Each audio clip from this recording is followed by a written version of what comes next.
Un homme a profité de l'occasion et a silencieusement jeté un tuyau d'eau dans le feu. Puis, utilisant sa rapidité, il est discrètement entré dans une cabane et a retiré une des poutres en bois du plafond, la cachant dans le bas de son pantalon. Ensuite, il a poussé la porte avec son pied et l'a ouverte. Il est rapidement entré à l'intérieur. La femme, en le voyant, était stupéfaite. Elle ne pouvait pas croire ses yeux. Elle ne pensait même pas que son petit ami pourrait arriver jusque-là. Elle s'est jetée dans ses bras, heureuse. Mais ce n'était pas le moment de se perdre l'un dans l'autre. Rapidement, ils ont mis des vêtements similaires et se sont préparés à fuir. Pour leur plan d'évasion, l'homme a pris une corde posée à côté et y a versé de l'huile provenant d'une lanterne à pétrole. Puis il a attendu le bon moment. Dehors, les soldats se tenaient dans le brouillard. Dès que l'homme a entendu un bruit, il a pris la main de sa petite amie et ils se sont enfuis. Ils pensaient sortir sans que personne ne s'en aperçoive. Mais quelques soldats les ont repérés et ont commencé à les poursuivre. La poursuite s'est intensifiée et ils ont couru rapidement. Bientôt, ils sont arrivés au bord d'un ravin. L'homme a attaché une extrémité de la corde à une pierre et a lancé l'autre extrémité vers le bas. Les soldats qui les poursuivaient sont arrivés et ont commencé à tirer. L'homme a vite attaché sa petite amie à la corde et l'a envoyée en bas en premier. La fille est descendue agilement au fond du ravin. Pendant ce temps, des balles étaient tirées sur l'homme aussi, mais il a survécu et est descendu. Les soldats ont aussi commencé à descendre avec la corde. L'homme a rapidement sorti un briquet et a mis le feu à la corde imbibée d'huile. Le feu s'est propagé vers le haut.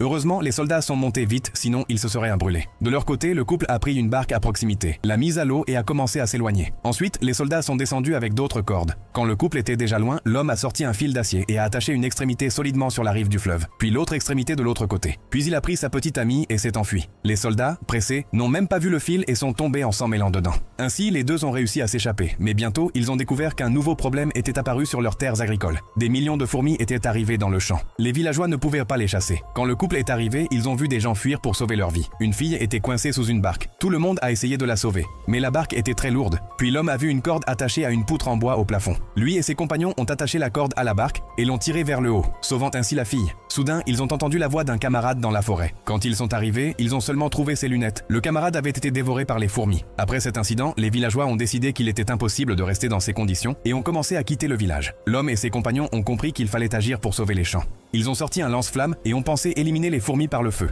Après une journée entière de travail, ils ont cru avoir réussi. Mais soudain, ils ont vu que là où ils avaient nettoyé, il y avait encore plus de fourmis. Des milliards étaient arrivés. Ils ont alors compris que le feu ne suffirait pas. Ils devaient utiliser le barrage en amont pour libérer de l'eau et emporter toutes les fourmis. Mais ils n'avaient pas de dynamite pour faire exploser le barrage. Alors ils ont fabriqué une bombe avec des substances collantes et ont mis une combinaison de protection faite de rubans adhésifs plastiques. L'homme a couru vers le barrage, couvert de fourmis, mais il n'a pas perdu courage. Arrivé au point faible du barrage, il a posé la bombe. Mais sa combinaison lui gênait la vue, et il ne pouvait pas bien placer la bombe. Alors, sans se soucier de sa vie, il a retiré son casque et a ajusté la bombe parmi les fourmis. Il a allumé la bombe avec une allumette et s'est enfui rapidement. À environ 200 mètres, la bombe a explosé. L'eau s'est précipitée avec force et a emporté toutes les fourmis. Ainsi, l'homme et ses compagnons ont réussi à sauver les champs. Un homme a profité de l'occasion et a silencieusement jeté un tuyau d'eau dans le feu. Puis, utilisant sa rapidité, il est discrètement entré dans une cabane et a retiré une des poutres en bois du plafond, la cachant dans le bas de son pantalon. Ensuite, il a poussé la porte avec son pied et l'a ouverte. Il est rapidement entré à l'intérieur. La femme, en le voyant, était stupéfaite. Elle ne pouvait pas croire ses yeux.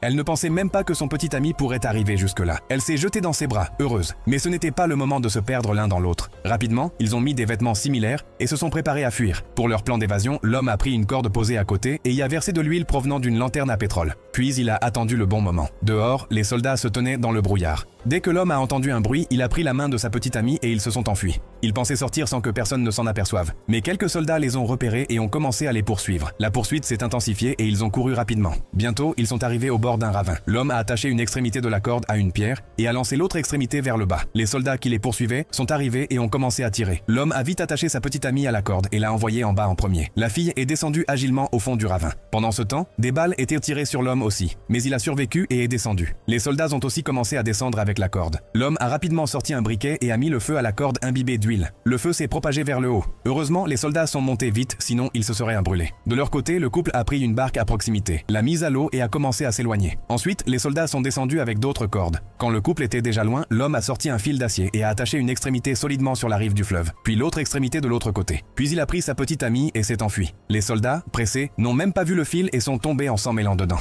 Ainsi, les deux ont réussi à s'échapper, mais bientôt, ils ont découvert qu'un nouveau problème était apparu sur leurs terres agricoles. Des millions de fourmis étaient arrivées dans le champ. Les villageois ne pouvaient pas les chasser. Quand le couple est arrivé, ils ont vu des gens fuir pour sauver leur vie. Une fille était coincée sous une barque. Tout le monde a essayé de la sauver, mais la barque était très lourde. Puis l'homme a vu une corde attachée à une poutre en bois au plafond. Lui et ses compagnons ont attaché la corde à la barque et l'ont tirée vers le haut, sauvant ainsi la fille. Soudain, ils ont entendu la voix d'un camarade dans la forêt. Quand ils sont arrivés, ils ont seulement trouvé ses lunettes. Le camarade avait été dévoré par les fourmis. Après cet incident, les villageois ont décidé qu'il était impossible de rester dans ces conditions et ont commencé à quitter le village. L'homme et ses compagnons ont compris qu'il fallait agir pour sauver les champs. Ils ont sorti un lance-flamme et ont pensé éliminer les fourmis par le feu. Après une journée entière de travail, ils ont cru avoir réussi. Mais soudain, ils ont vu que là où ils avaient nettoyé, il y avait encore plus de fourmis. Des milliards étaient arrivés. Ils ont alors compris que le feu ne suffirait pas. Ils devaient utiliser le barrage en amont pour libérer de l'eau et emporter toutes les fourmis. Mais ils n'avaient pas de dynamite pour faire exploser le barrage. Alors ils ont fabriqué une bombe avec des substances collantes et ont mis une combinaison de protection faite de rubans adhésifs plastiques. L'homme a couru vers le barrage, couvert de fourmis, mais il n'a pas perdu courage. Arrivé au point faible du barrage, il a posé la bombe. Mais sa combinaison lui gênait la vue, et il ne pouvait pas bien placer la bombe. Alors, sans se soucier de sa vie, il a retiré son casque et a ajusté la bombe parmi les fourmis. Il a allumé la bombe avec une allumette et s'est enfui rapidement. À environ 200 mètres, la bombe a explosé. L'eau s'est précipitée avec force et a emporté toutes les fourmis. Ainsi, l'homme et ses compagnons ont réussi à sauver les champs.